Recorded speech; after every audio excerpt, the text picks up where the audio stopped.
अध्यक्ष अचानक आप पहुंचे, देख रहे हैं सब कुछ।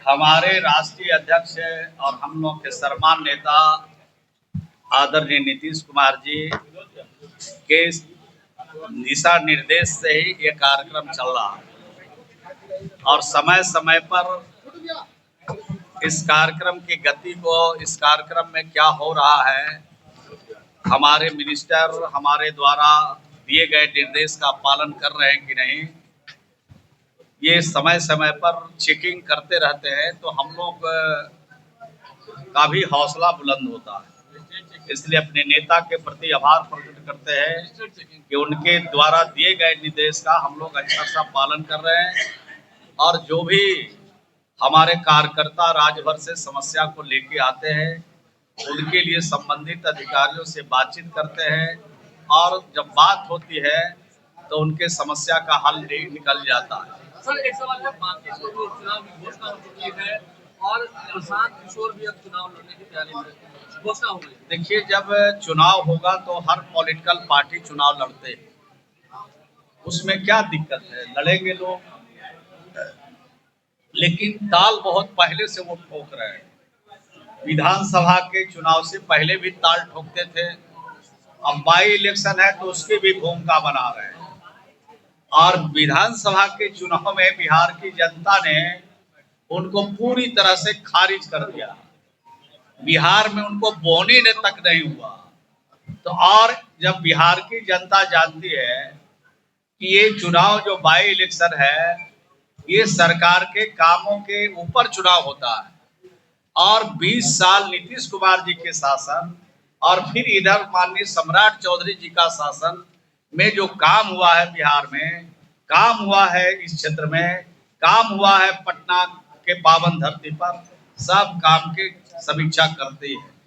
ये 20 साल और सम्राट चौधरी जी के शासन में और नीतीश कुमार जी के शासन में कोई घर नहीं बचा है, कोई बिरादरी नहीं बची है, कोई मजहब नहीं बचा है, कोई टोला नहीं बचा है, कोई मोहल्ला नहीं बचा है जहां हम लोगों ने काम नहीं किया है। सबका काम किया है, सबका विश्वास जीता है और जो चुनाव होने वाला है बाई इलेक्शन वो भी हम लोग हंसते हंसते जीतेंगे और यहाँ के क्षेत्र की जनता का पूरा पूरा आशीर्वाद मिलेगा।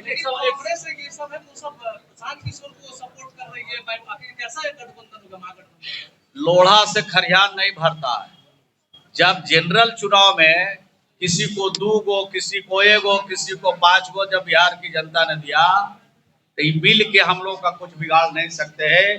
बिहार की जनता मालिक है और इस क्षेत्र की जनता मालिक है।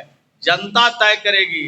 ये नाम और गठबंधन करने से कुछ फायदा इनको होने वाला नहीं। सर, एक सवाल वो खड़े कर रहे हैं कि नीतीश कुमार को जनता ने मैंडेट दिया था, बीजेपी ने नीतीश कुमार को हटा दिया, अब मौका है बीजेपी को सबक सिखाने का। प्रशांत, देखिए, वो तो तरह तरह की बात बोलेंगे और उतनी बात का जवाब हम लोग कहाँ से दे पाएंगे। लेकिन इतनी बात मैं कह सकता हूँ कि जो आपने प्रश्न किया ये सही था।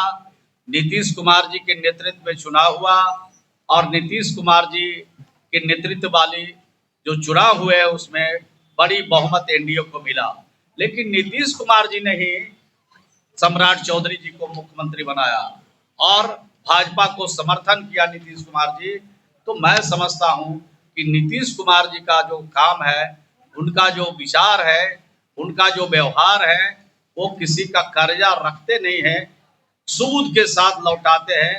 उसी प्रकार से जितना दिन भाजपा ने उनको समर्थन किया, मदद किया, पूरा सूद दर सूद के साथ उन्होंने लौटा दिया।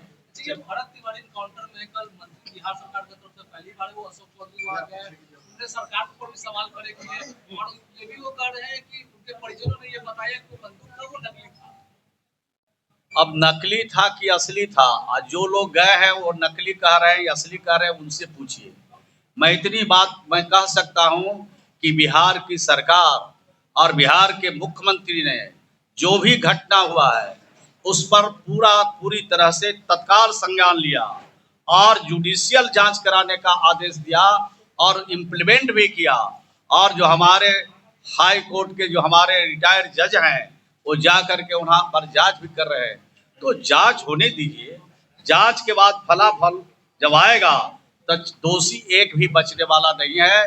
चाहे दोषी कोई भी व्यक्ति हो, चाहे सरकारी हो चाहे गैर सरकारी हो, कोई बचने वाला नहीं है। थोड़ा धैर्य रखिए।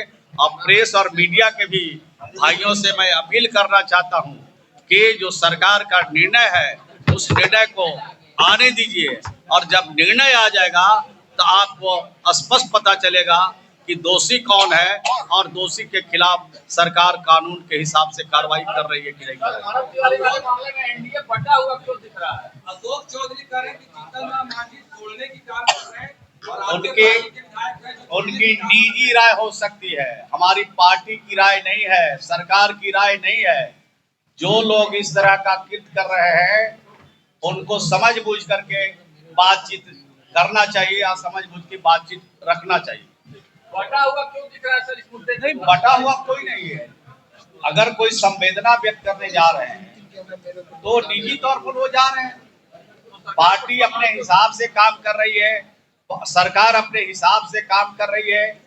किसी भी घटना दुर्घटना में जो लोग संलिप्त होंगे किसी भी कीमत पर, न नीतीश कुमार के शासन में बचे हैं और न सम्राट चौधरी के शासन में बचेंगे।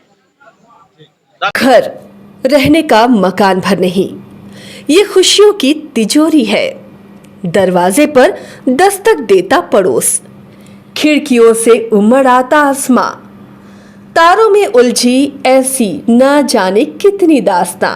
कहती हैं चले डायमंड सिटी, एक सफर हम सफर के साथ अपने घर तक। Diamond city, life long bonding, 500 से ज्यादा खुशहाल डायमंड परिवार। जल्दी करें, सिर्फ 200 फ्लैट बाकी। आज ही बुक करें अपना आशियाना।